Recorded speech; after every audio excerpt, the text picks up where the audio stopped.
Bismillahirrahmanirrahim. Assalamualaikum warahmatullahi wabarakatuh. Jumpa lagi dengan saya di Abil Maiwa Channel. Jadi teman-teman, channel ini merupakan channel pendidikan tempat kita berbagi tentang aplikasi pendidikan, Microsoft Office, serta tips dan triks komputer.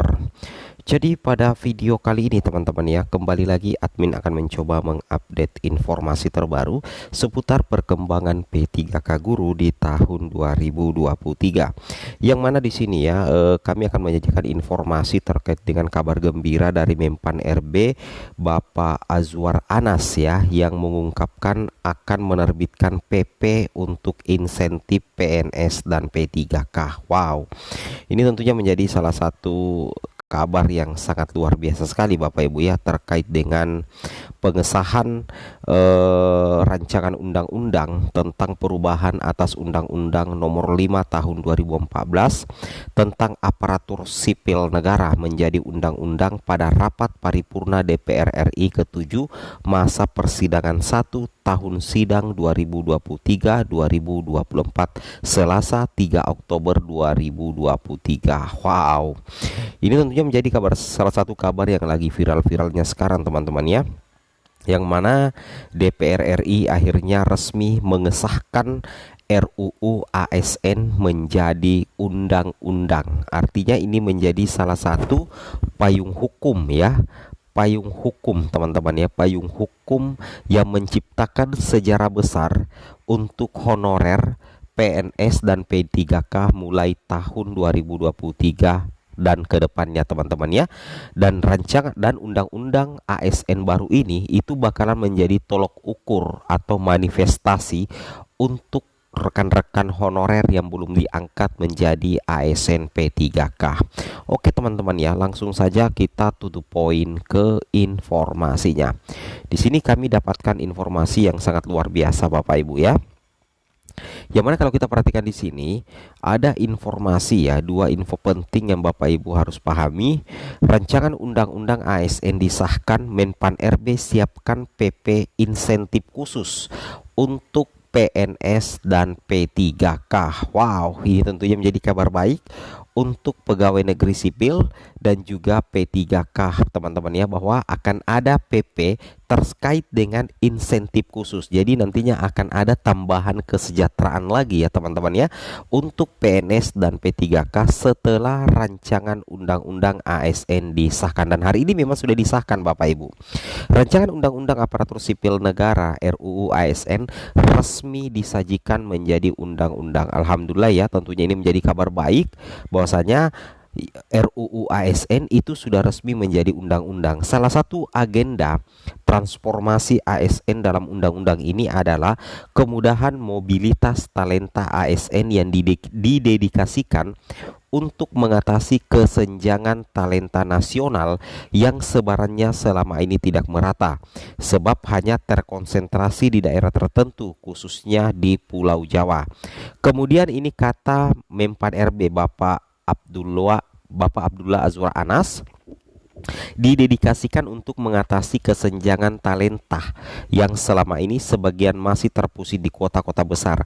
Mobilitas talenta akan berorientasi Indonesia sentris, sehingga dukungan keberadaan ASN terutama di daerah 3T, tertinggal, terdepan, terluar akan turut mendukung pemerataan pembangunan ekonomi nasional.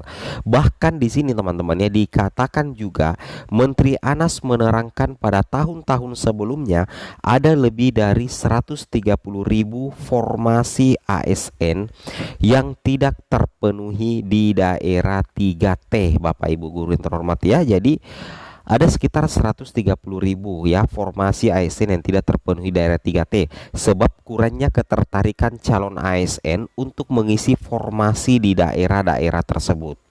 Nah, undang-undang ini menjadi solusi agar daerah 3T juga mendapat pelayanan dengan baik. Dia menyebutkan Salah satunya nanti di PP pemerintah menyiapkan insentif khusus bagi ASN baik PNS maupun P3K yang bertugas ke daerah 3T. Menteri Anas menambahkan salah satu poin krusial dalam rancangan undang-undang ASN yaitu rekrutmen ASN yang ditransformasikan dengan mengacu pada prioritas pembangunan nasional. Alhamdulillah ya. Jadi nantinya teman-teman ya termasuk guru P3K dan guru PNS yang mengabdi di daerah 3T itu akan mendapatkan insentif khusus ya. Ketika negara menjadi beberapa sektor prioritas misalnya kedaulatan pangan, digitalisasi, hilirisasi dan antisipasi perubahan iklim prioritas nasional, maka rekrutmen ASN harus diarahkan untuk instansi-instansi yang menjadi leading sektor terkait hal tersebut, serta untuk daerah-daerah yang menjadi sentra akselerator untuk sektor-sektor tersebut teman-teman ya. Wow. Nah, yang berlaku selama ini, rekrutmen ASN hanya didasarkan pada penetapan kebutuhan yang basisnya adalah analisis jabatan dan analisis beban kerja sesuai bisnis proses saat ini. Padahal di saat yang sama, kita sedang melakukan penyederhanaan proses bisnis melalui digitalisasi. Hal ini menyebabkan korelasi antara jumlah dan jenis jabatan ASN dengan apa yang menjadi prioritas nasional menjadi belum sepenuhnya selaras. Ini dikatakan oleh Pak Anas ya.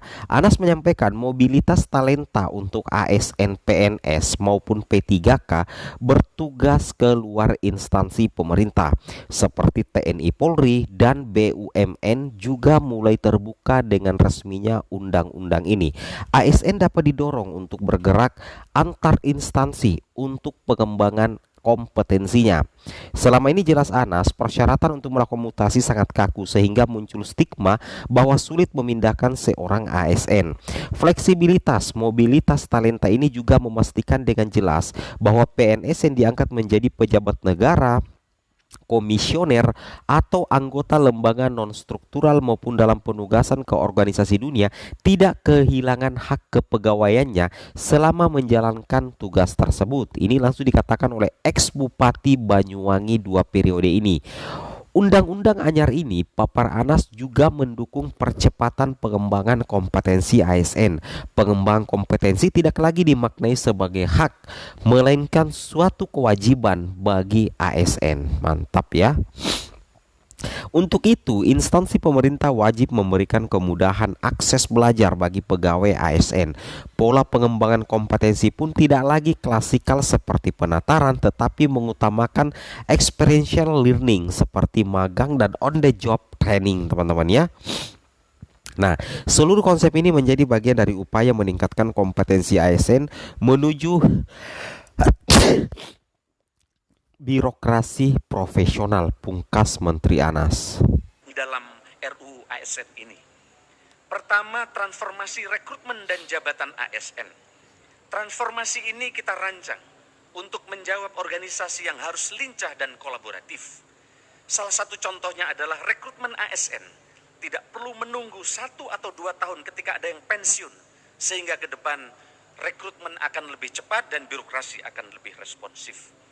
Metode dan tahapan rekrutmen seperti seleksi administrasi, seleksi kompetensi dasar, dan seleksi kompetensi bidang juga tidak diatur secara rigid dalam undang-undang. Hal ini untuk memudahkan kita merekrut tenaga profesional yang telah memiliki pengalaman unggul di bidangnya.